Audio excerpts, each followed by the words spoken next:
Welcome to Beyond the Loss. This is a space for parents who have lost a child in any way at any age, where no grief is ranked, explained, or excluded. I'm Dr. Sharon Spano, developmental coach, systems thinker, and a parent whose life was forever changed by the death of my own son, Michael. When a child dies, life doesn't return to what it was. Identity shifts, meaning fractures, and yet life continues to ask something of us. These conversations are for parents living this reality and for the professionals who support them. My intention is to offer a space where loss is not compared, judged, or explained away. Today, we're talking about the moralization of grief and why parental loss often sits inside a hierarchy that few people even realize exists. So grief is often treated as if it should follow rules, unspoken expectations about how long you should grieve, how visibly you should grieve, how people should behave. And when grief doesn't match those expectations, and often they're cultural expectations, we are uncomfortable. So let's talk about the moralization of grief. What does it really mean? Grief then becomes something that is judged, ranked, explained away, or treated as more or less legitimate. Common examples are the cliches that we all have heard before. Some of them just actually make my teeth hurt. Everything happens for a reason. That's one that drives parents really crazy.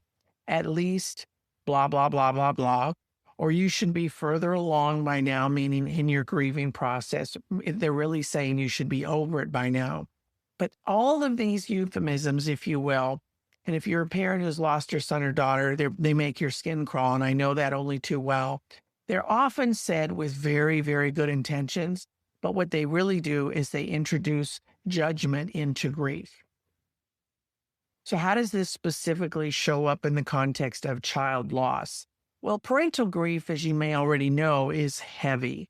It is often scrutinized again, and the cause of death can create some of these hierarchies of sympathy, even for the parents themselves. We carry within us a hierarchy. I've often heard parents say, I don't want to be in a grief share with parents, perhaps whose child has died of suicide or a drug overdose. You'll hear this from parents who maybe had a sudden accidental loss, things of that nature. And they don't mean to be cruel or to lack empathy, but it's just a way of saying, I don't think those parents will understand my type of grief, or vice versa. So the hierarchy is often illness, accident, suicide, overdose, and I'm not saying them in any specific order, but culture quietly assigns meaning to these types of losses. Parents then feel the pressure to explain, defend, or justify their grief. Now, what's the hidden impact of this? Well, this creates fractures, even as I alluded to a moment ago, amongst grieving parents. Comparison begins, belonging becomes more complicated.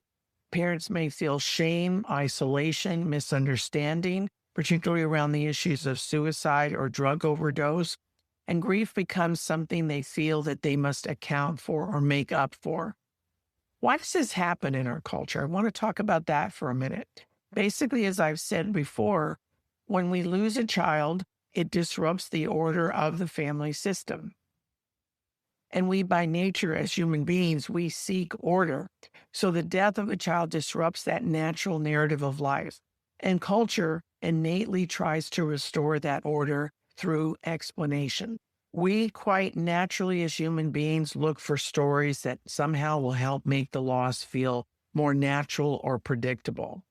But child loss resists all of those explanations, and that's why it's so difficult. So the cost when grief is moralized, well, parents will withdraw into themselves. They will not even reach out to one another for support. Conversations become careful or non-existent. Belonging becomes very fragile, and grief becomes something people feel that they must prove. So let's talk about a different orientation around this so-called moralization of grief. What if grief did not need an explanation? What if child loss did not need ranking? The way a child dies, and this is so important to me as we explore these conversations deeper within this podcast. The way a child dies does not determine, let me say that again, does not and should not determine the legitimacy of a parent's grief. Grief does not belong in a hierarchy. So I want you to consider these concepts for a day or two. I'd love to hear your comments about them as we dig deeper into them. But perhaps the most compassionate thing that we can do is to stop asking grief to make sense and simply allow it to exist. Take gentle care until next time. This is Dr. Sharon Spano. Thank you for spending this time with me. If this conversation stirred something for you, you don't need to make sense of it right away. There's no timeline for understanding and no right way to carry what remains. Beyond the Loss exists to honor parents who've lost a son or daughter and all the complexity that this implies, and to support the professionals who walk alongside them without comparison, judgment, or explanation. Wherever you are in the long after, you are not required to arrive anywhere else. Until next time, take gentle care.